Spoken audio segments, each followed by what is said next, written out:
अस्सलाम वालेकुम। मैं हूं खालिद हमीद, खबरों के बुलेटिन के साथ। गुज़श्ता रोज़ इस्लामाबाद में पाकिस्तान और अमरीका के दरमियान दहशतगर्दी मुकालमे का ताज़ा तरीन दौर मुनक़िद किया गया, जिसमें दहशतगर्दी के तमाम अक़साम और मज़ाहिर से निमटने के लिए मुश्तरका अज़्म की तस्दीक़ की गई। अमरीकी सफारतखाने की जानिब से जारी एलामिये में कहा गया है कि पाकिस्तान और अमरीका के दरमियान इंसदादी दहशतगर्दी डायलॉग की सदारत नबील मुनीर और ग्रेगरी डिलोजर्फो ने मुश्तरका तौर पर की। एलामिये के मुताबिक डायलॉग में हर किस्म की दहशतगर्दी के खात्मे के अज़्म का इआदा किया गया। फ़रीक़ैन ने BLA, दाइश खुरासान, TTP के ख़तरात से निमटने पर जोर दिया। मुश्तरका एलामिये में कहा गया है कि अमरीका ने पाकिस्तान की दहशतगर्दों को काबू करने की कामयाबियों को सराहा और जाफर एक्सप्रेस समेत खुजदार स्कूल बस हमले में जानी नुकसान पर अफसोस का इजहार किया। मूडीज की जानिब से जारी एलामी में कहा गया है कि पाकिस्तान की मकामी और गैर मुल्की करेंसी की क्रेडिट रेटिंग CAA2 थी, जिसे बेहतर करके CAA1 किया जा रहा है। आलमी एजेंसी के एलामिये के मुताबिक पाकिस्तान के क्रेडिट आउटलुक को भी मुस्बत से मुस्तहकम कर दिया गया है। मूडीज का कहना है कि पाकिस्तान की बेहतर बैरूनी पोजीशन अपग्रेड की वजह यह है। अपग्रेड का सबब IMF प्रोग्राम में जारी रिफॉर्म्स के सबब भी है। Chief of army staff field marshal Syed Asim Munir को आज़रबाईजान के आला तरीन पेट्रोटिक वॉर मेडल से नवाजा गया है। पाक फौज के शोबे ताल्लुकात आमा SPR के मुताबिक फील्ड मार्शल आसिम मुनीर से आज़रबाईजान के नायब वज़ीर दिफा और chief of general staff colonel general Karim ने मुलाकात की, जिसमें बाहमी दिलचस्पी के उमूर और इलाकाई सिक्योरिटी से मुताल्लिक उमूर पर तबादला ख्याल किया गया। फील्ड मार्शल आसिम मुनीर को फौजी ताउन के शोबे में खिदमात के एतराफ़ में आज़रबाईजान के आला तरीन पेट्रियोटिक वॉर मेडल दिया गया। आज़रबाईजान के नायब वज़ीर दिफा ने पाक फौज की पेशावराना सलाहियतों, ऑपरेशन बुनियान मरसूस की कामयाबी पर खिराज तहसीन पेश किया। उन्होंने यौम आज़ादी और फतह की तक़रीबात के लिए नेक ख्वाहिशात का इजहार किया। हुकूमत और तहरीक-ए-इंसाफ के दरमियान मुज़ाकरात के इम्कानात पसे पर्दा राब्तों के नतीजे में रोशन हो गए हैं। जियो न्यूज़ की इत्तला के मुताबिक PTI के अरकान पार्लियामेंट की अक्सरियत, जिनमें बाज़ हाल ही में सज़ा याफ्ता अरकान भी शामिल हैं, बाज़ाब्ता मुज़ाकरात के आगाज़ के हक़ में हैं। कौमी असम्बली के स्पीकर अयाज सादिक इस अमल में अहम किरदार अदा कर रहे हैं और दोनों फरीक़ैन से राब्ते में हैं। बावजूद इसके कि पार्टी के बानी चेयरमैन इमरान खान इस वक्त हुकूमती नुमाइंदों से बात करने के लिए आमादा नहीं हैं। ज़राए का कहना है कि party chairman barrister Gohar Ali Khan को बामानी बातचीत की राह हमवार करने की जिम्मेदारी दी गई है। ताहम खदशा है कि इमरान खान एक मरतबा फिर इस अमल को रोक सकते हैं। इस रुकावट को दूर करने के लिए PTI अरकान ये सोच रहे हैं कि जेल में कैद अपने रहनुमा बानी चेयरमैन इमरान खान से ग्रुप की सूरतों में मुलाकातें करें, ताकि उन्हें अपने मौक़िफ़ पर नज़रसानी पर आमादा किया जा सके। अमरीका के सदर डोनाल्ड ट्रंप की रूस के व्लादिमीर पुतिन के साथ सरबराही इजलास से कबल यूरोप और यूक्रेन के रहनुमा बुध को एक वर्चुअल मीटिंग में बात करेंगे।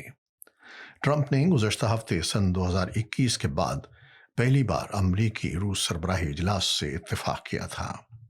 अमरीकी सदर का कहना है कि कीव और मॉस्को दोनों को जंग के खात्मे के लिए इलाके छोड़ने होंगे।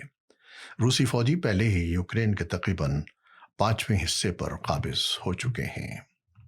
सरबराही इजलास किस तरह अंजाम पाएगा, इसकी गैर मुतवक्की सूरत हाल ने यूरोपीय अंदेशों को हवा दी है कि अमरीका और रूसी रहनुमा दूर रस फैसले कर सकते हैं और यहाँ तक कि यूक्रेन को एक नामुआफिक मुआहदे पर मजबूर करने की कोशिश कर सकते हैं।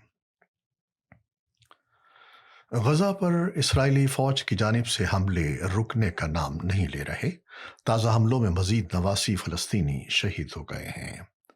गजा की वजारत सेहत के मुताबिक गुज़श्ता 24 घंटों के दौरान اسرائیلی حملوں میں 89 سے زائد فلسطینی شہید اور 513 زخمی ہو گئے ہیں۔ شہداء میں 31 امداد کے متلاشی افراد بھی شامل تھے۔ غزہ میں قحط کی صورتحال بھی برقرار ہے، جہاں بھوک کی شدت سے مزید 5 فلسطینی شہید ہو گئے ہیں، جس کے بعد جنگ کے آغاز سے اب تک غذائی قلت سے اموات کی تعداد 227 ہو گئی ہے، جن میں 103 بچے شامل ہیں۔ اس کے علاوہ خوراک کے متلاشی 2 فلسطینی بچے امدادی مرکز پر گرم سوپ گرنے سے جھلس گئے، جبکہ دھکم پیل کے باعث کھانے کے حصول میں کوشاں بچوں پر گرم کھانا گر گیا۔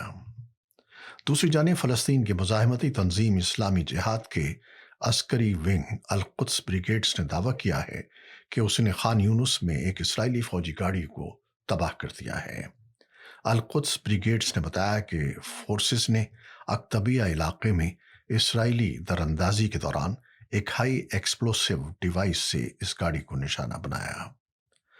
ادھر فرانس سمیت 27 یورپی ممالک کے وزرائے خارجہ کا کہنا ہے کہ غزہ میں انسانی بحران ناقابل تصور حدوں تک پہنچ گیا ہے۔ مشترکہ بیان میں اسرائیل سے بلا رکاوٹ اور محفوظ امداد کی فراہمی کے لیے بین الاقوامی اداروں کو رسائی دینے کا مطالبہ کیا گیا ہے۔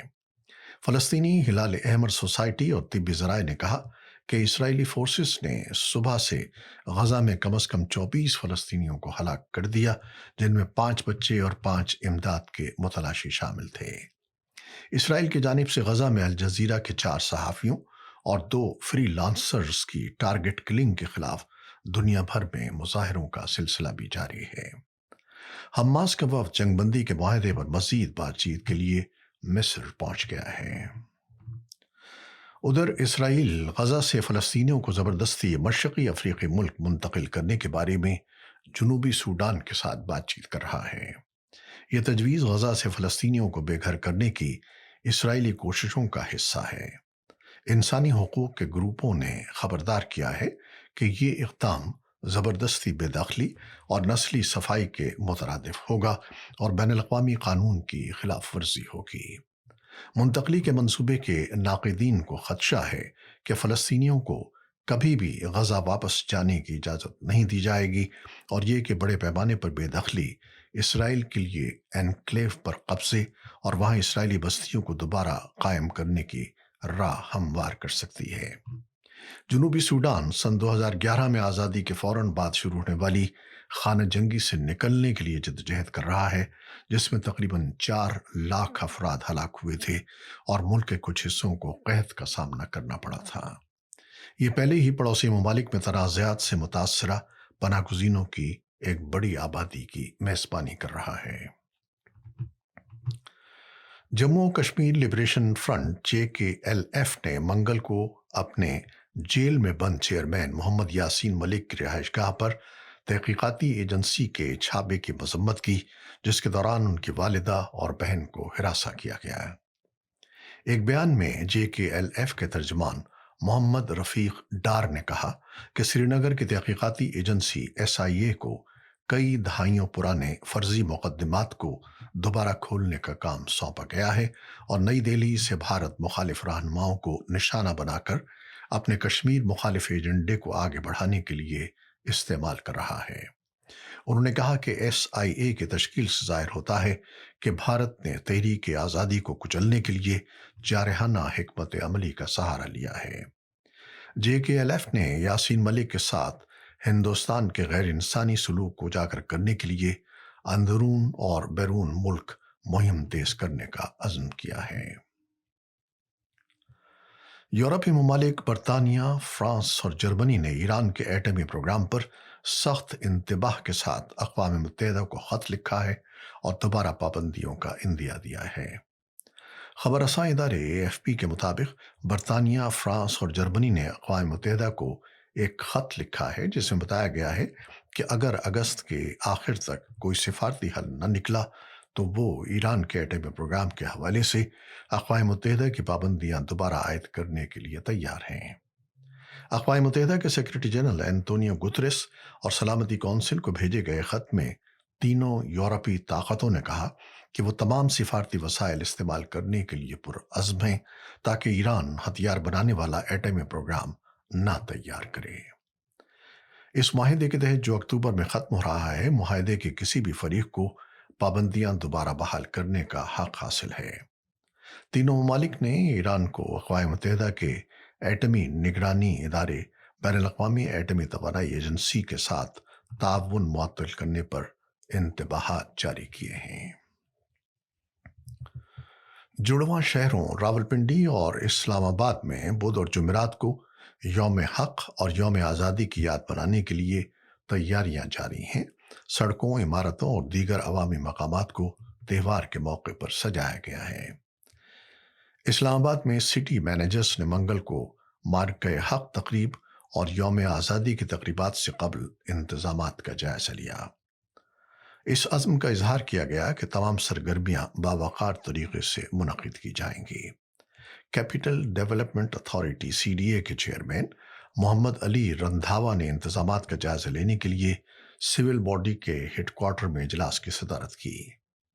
एक प्रेस रिलीज के मुताबिक बोर्ड मेंबरान के अलावा इजलास में इस्लामाबाद के inspector general of police Syed Ali Nasir Rizvi और दीगर सीनियर अफसरान ने भी शिरकत की। इजलास को बताया गया कि इस्लामाबाद की तमाम सरकारी इमारतों पर चरागाह के साथ कौमी परचम लहरा दिया गया है। क्रिकेट। वेस्ट इंडीज ने पाकिस्तान को तीसरा वनडे 202 रन्स के भारी मार्जिन से हराकर 34 साल बाद वनडे सीरीज 2-1 से जीत ली है। तारोबा में खेले गए मैच में वेस्ट इंडीज ने पहले खेलते हुए 50 ओवर्स में 6 विकेटों पर 294 रन स्कोर किए। शाय होप ने 120 और जस्टिन ग्रेयूस ने 43 रन बनाए। जवाब में पाकिस्तान की टीम सिर्फ 92 रन पर ढेर हो गई। सलमान आगा 30 रन बनाकर नुमाया रहे। पाकिस्तान के 8 बल्लेबाज डबल फिगर में भी दाखिल न हो सके। वेस्ट इंडीज के जेडन सेल्स ने 6 विकेटें ली। ये थी वो खबरें जो आप हमारे YouTube चैनल पर देख सकते हैं, शेयर कर सकते हैं और अपने कमेंट्स में अपनी राय का इजहार कर सकते हैं। हमारे इस चैनल को सब्सक्राइब करना न भूलिएगा। खालिद हमीद को अब इजाज़त दीजिएगा। अल्लाह हाफिज़।